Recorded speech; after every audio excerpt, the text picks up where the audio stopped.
محترم مولانا عبدالصمد علامودی صاحب، assistant professor عثمانیہ university سے درخواست کرتا ہوں کہ بعنوان وقف بورڈ فائدہ اور نقصان کے تناظر میں اپنا گراں قدر مقالہ پیش فرمائیں۔ السلام علیکم ورحمۃ اللہ وبرکاتہ۔ الحمدللہ رب العالمین والصلاۃ والسلام علی الانبیاء والمرسلین وإن العاقبۃ للمتقین۔ قال تعالیٰ فاعوذ باللہ السمیع العلیم من الشیطان الرجیم قل ان صلاتی ونسکی ومحیای ومماتی للہ رب العالمین لا شریک لہ بذلک امرت وانا اول من المسلمین۔ اما بعد، 8 منٹ کے متعین وقت میں میں سارا مقالہ تو نہیں پڑھ سکتا، اس کے جو اہم نکات ہے وہ آپ کے سامنے جس کے طور پہ رکھ دیتا ہوں۔ البتہ جب وہ شائع ہوگا تو اس میں پورا تفصیل سے آ جائے گا انشاءاللہ تعالی۔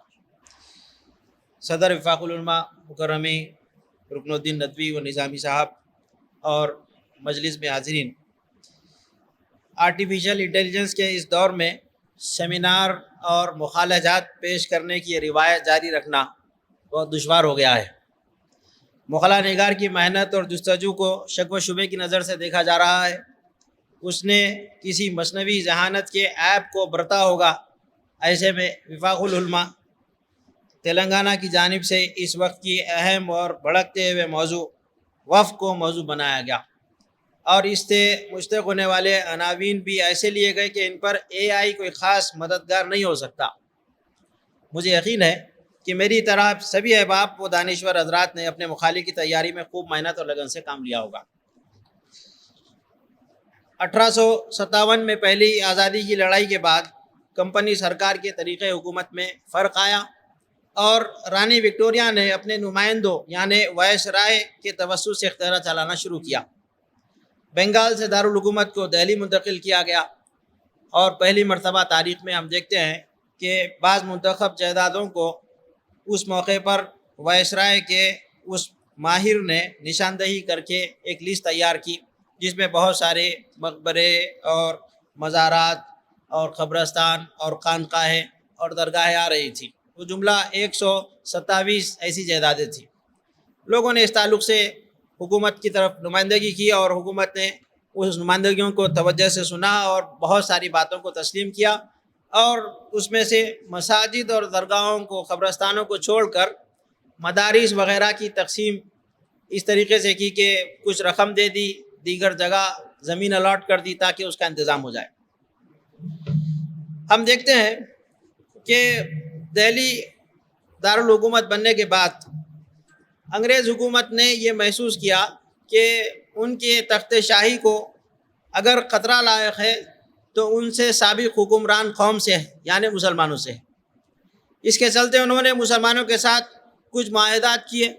اس کے نتیجے میں ہم دیکھتے ہیں 1913 میں برطانیہ کی حکومت نے ہندوستان میں دا مسلمان وقف ایکٹ پاس کیا، اور اس مسلمان وقف ایکٹ نامی قانون کو جاری کرنے کے ساتھ ہی اوقاف کے انتظام انصرام کو لے کر قوانین بن گئے۔ پھر ہم دیکھتے ہیں کہ اس کے آگے 1941 میں اس قانون میں کچھ مزید اصلاحات کی گئی۔ کچھ اصلاحات کے بعد قانون اور پختہ ہو گیا۔ ملک کی آزادی کے بعد 1955 میں پہلے وزیر اعظم جواہر لال نہرو نے وقف قوانین میں بڑی تبدیلیوں کی ضرورت محسوس کی، اور اس موقع پر ایک تفصیلی خاکہ پیش کیا گیا، اور اسی موقع پر ہندو وقف اینڈ انڈومنٹ ایکٹ بھی پیش کیا گیا تھا۔ 1965 میں وقف کو لے کر ایک مربوط قانون بنانے کی ضرورت محسوس کی گئی، اور انتظامی امور کو دیکھنے کے لیے مرکزی سطح پر ایک سینٹرل وقف کونسل اور ریاستوں کی سطح پر وقف بورڈ بنانے کی بات ہوئی۔ ویسے تو انگریز حکومت کے زمانے میں جب پروونس گورنمنٹ پائی جاتی تھی تو سینٹرل پروونس یعنی آج کے دور کا اتر پردیش ہم کہہ سکتے ہیں، وہاں پر وقف بورڈ پہلے سے پایا جاتا تھا۔ 1913 سے وہ پایا جاتا تھا۔ ہاں، اس کا نام اتر پردیش وقف بورڈ نہیں تھا، سینٹرل پروونس وقف بورڈ تھا۔ ملک کے 28 ریاستوں اور 8 مرکزی انتظامی علاقوں کے لیے الگ الگ وقف بورڈ تجویز ہوئے تاکہ کام کاج میں بہتری آئے۔ آج مرکزی وقف کونسل اور 32 وقف بورڈ کا جال ملک کے طول عرض میں پھیلا ہوا ہے۔ شمال مشرق کی کچھ ریاستوں میں وقف بورڈ نہیں پایا جاتا، جیسے اروناچل پردیش، سکم، میگھالیہ، ناگالینڈ وغیرہ۔ بہار میں سنی وقف بورڈ اور شیعہ وقف بورڈ الگ الگ پائے جاتے ہیں، اور یہی اتر پردیش کا حال ہے کہ سنی اور شیعہ وقف بورڈ الگ الگ پائے جاتے ہیں۔ وقف بورڈ کی کارگزاری کیسی ہے، اس پر ایک اجمالی نظر ڈالتے ہیں ہم۔ تو ہمارے سامنے وقف بورڈ کی کارگزاری کو دیکھنے کے جو پیمانے ہو سکتے ہیں، میں نے 2 پیمانوں کو سامنے رکھا۔ ایک تو وقف بورڈ کی اپنی ویب سائٹس، دوسری حکومت کے اداروں کی کچھ ویب سائٹس جہاں پر یہ تفصیلات درج ہوتی ہے۔ تو ان 32 وقف بورڈز میں اگر ہم نظر ڈالیں، 10 وقف بورڈ کی کوئی اپنی ویب سائٹ نہیں ہے، یعنی 22 وقف بورڈ کی اپنی ویب سائٹس پائی جاتی ہیں۔ باقیہ 10 جو وقف بورڈز ہیں ان کی ویب سائٹ نہیں ہے، وہ مائنارٹی ویلفیئر گورنمنٹ کے جو ڈپارٹمنٹ ہوتے ہیں اس کے زیر سایہ ویب سائٹ کا ایک شعبہ ان کو مل گیا ہے، ایک سیکشن مل گیا ہے، اس سے وہ کام کرتے ہیں۔ اور 7 ایسے وقف بورڈ ہیں جنہوں نے اپنی جائیدادوں کی کوئی لسٹ کا اندراج ویب سائٹ پہ نہیں کیا۔ ایسے ہی 7 ایسے ریاستی وقف بورڈ ہے جہاں پر مستقبل کو لے کر کوئی منصوبہ بندی خاص بنائی گئی ہے۔ 7 کے علاوہ باقیہ جتنے ہیں ان کے پاس فیوچر پلان نام سے کوئی چیز نہیں ہے۔ اور 3 ایسے وقف بورڈ ہیں جنہوں نے سرپلس آمدنی درج کی ہے پچھلے 3 سالوں میں۔ اسی طریقے سے اگر ہم دیکھیں، 3 ایسے ریاستی وقف بورڈ ہیں جن کی ویب سائٹ تو ہے مگر وہ کام نہیں کرتی۔ 6 وقف بورڈ ایسے ہیں جن کی ویب سائٹس ڈسکنٹینیوڈ ہو گئی، اور 5 وقف بورڈ ایسے ہیں جن کا کوئی سی ای او نہیں ہے، یعنی آفیسر نہیں ہے۔ 3 وقف بورڈ ایسے ہیں جو کہ ڈیزالو ہو گئے ہیں، یعنی وقف بورڈ تو ہے، قانونی طور پر بننا ہے، لیکن حکومتوں نے وقف بورڈ بنایا نہیں ہے۔ کچھ تفصیلات اب ناموں کے ساتھ بھی ہم دیکھتے ہیں، بعض اہم باتیں اس میں آ جائیں گی انشاءاللہ تعالی۔ سب سے پہلے دارالحکومت دہلی کو ہم لیتے ہیں۔ دہلی کی وقف بورڈ کی ویب سائٹ ڈیڈ ہو گئی ہے۔ جب آپ اسے کھولتے ہیں تو اس کے اوپر نہایت ہی فحش امیجز آتی ہے، کپل امیج جسے ہم کہتے ہیں۔ اسی طریقے سے اگر ہم دیکھیں تو اب دہلی کی وقف جائیدادوں کی تفصیلات کہاں سے پائیں، چونکہ ان کی ویب سائٹ تو ڈیڈ ہو گئی۔ تو ان تفصیلات کو آپ دیگر اداروں کے شعبوں کے جو سیکشنز بنے ہیں وہاں سے کچھ چیزیں ہمیں مل سکتی ہے، جس میں ایک چیز سامنے آئی وہ یہ کہ 2022-23 کے سال میں دہلی وقف بورڈ کو سینٹرل گورنمنٹ سے 10 کروڑ کی امداد ملی، اور خود دہلی گورنمنٹ نے 25 کروڑ کی کمائی کی، اور مختلف جائیداد کے ڈسپیوٹس جو تھے عدالتوں میں ان کے تصفیے کے معاملات میں 8 کروڑ سے زائد خرچ ہو گئے۔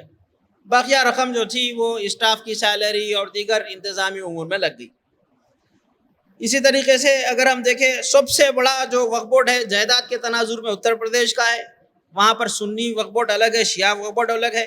جب ہم ان پر نظر ڈالتے ہیں تو معلوم ہوتا ہے کہ اتر پردیش کے سنی وقف بورڈ میں پراپرٹی کی لسٹ دستیاب نہیں ہے، شیعہ وقف بورڈ میں پراپرٹی کی لسٹ دستیاب ہے۔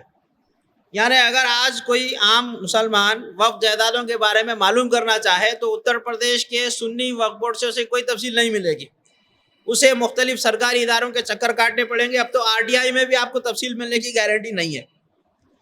اسی طریقے سے اب جہاں ہم کھڑے ہوئے ہیں تلنگانہ، اس کو بھی دیکھ لیتے ہیں۔ تلنگانہ وقف بورڈ کی جو ویب سائٹ ہے وہ پارشلی کام کر رہی ہے، آدھا کام کر رہی ہے، پورا کام نہیں کرتی۔ جب آپ اسے کھولیں گے اور دیکھنا چاہیں گے کہ اس وقف بورڈ سے کتنے لوگ فائدہ اٹھا رہے ہیں، بینیفیشریز، وہ اوپن نہیں ہوتا۔ باقیہ جو چیزیں اوپن ہوتی ہے اس میں جائیدادوں کی تفصیل درج نہیں ہے۔ تلنگانہ کی وقف کی جائیدادوں کی تفصیل اس کی ویب سائٹ سے نہیں مل سکتی ہے، ریونیو اور رجسٹریشن ڈپارٹمنٹ سے اس کی تفصیل ملتی ہے۔ اسی طریقے سے اگر ہم دیکھیں گزشتہ 22-23 کے سال کی ریکارڈ ہمیں ملتے ہیں، اس سے پرانے ریکارڈز بھی ہے، 23-24 کے آگے کا ریکارڈ نہیں ہے۔ صرف 3 ریاستوں کے وقف بورڈ نے سرپلس آمدنی بتائی، جیسا میں ابتدا میں کہہ رہا تھا، وہ ہے ویسٹ بنگال، اتر پردیش اور ہریانہ۔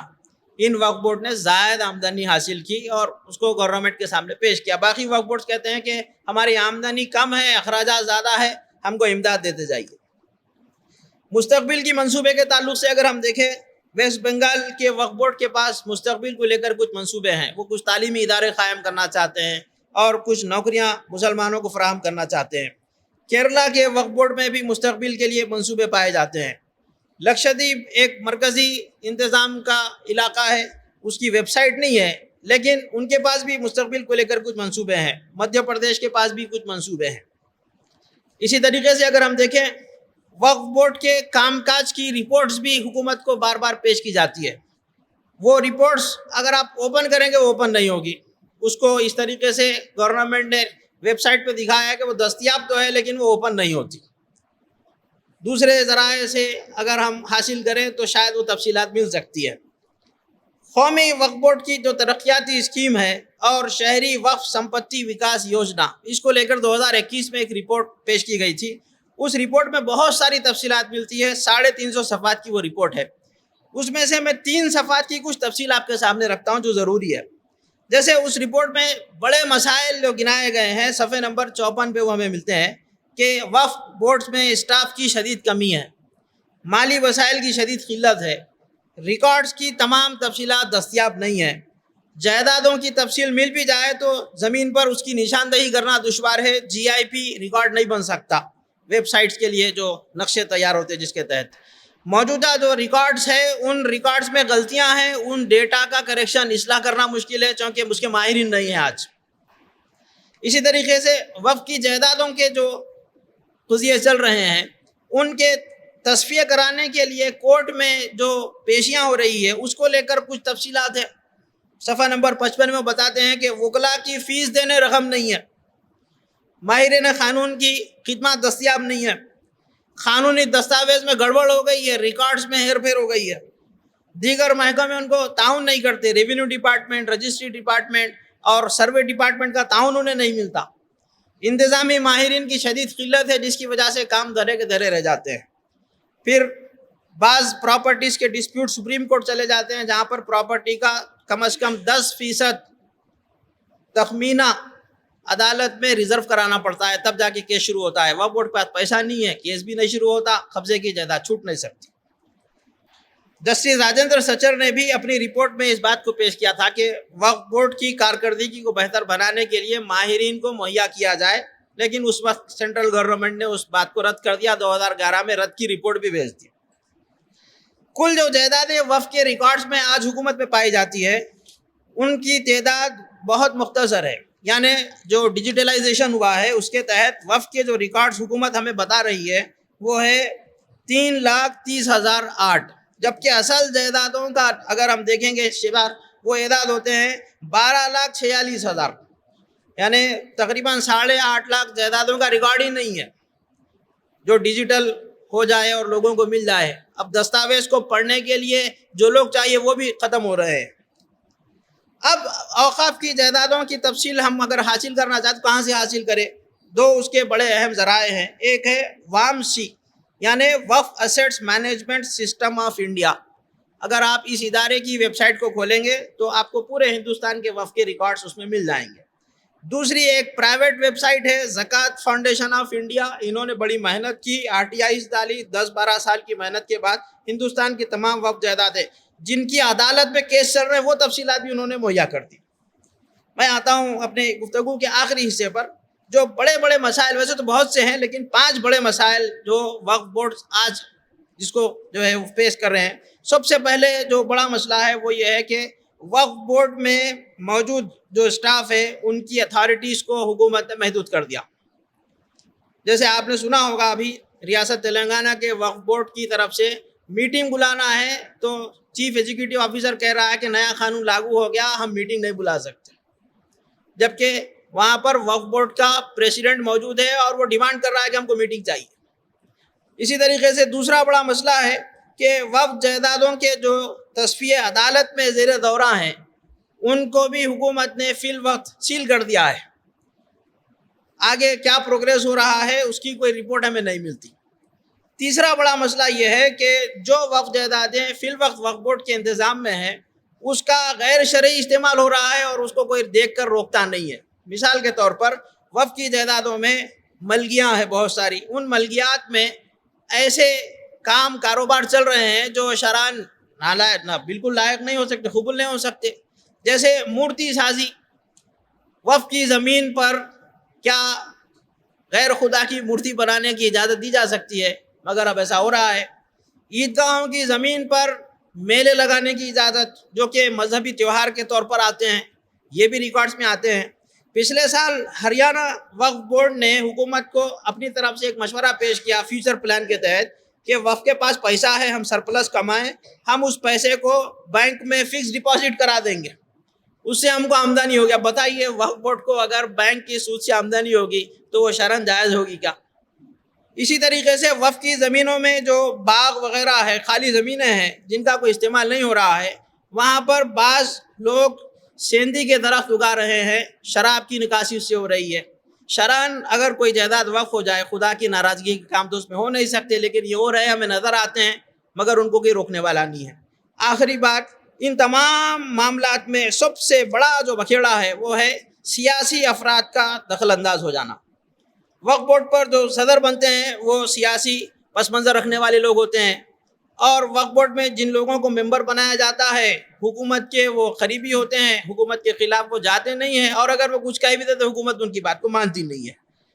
جبکہ حقیقت یہ ہے کہ وقف کی جائیدادوں سے مسلمانوں کی ترقی کے بہت سے اچھے منصوبے بنائے جا سکتے ہیں، اور مناسب طریقے سے اگر ان منصوبوں کو روبے عمل لایا جائے تو ہندوستان میں 10 سال کے اندر مسلمان خود مکتفی ہو جائیں گے، دوسروں کی مدد کرنے کے قابل ہو جائیں گے۔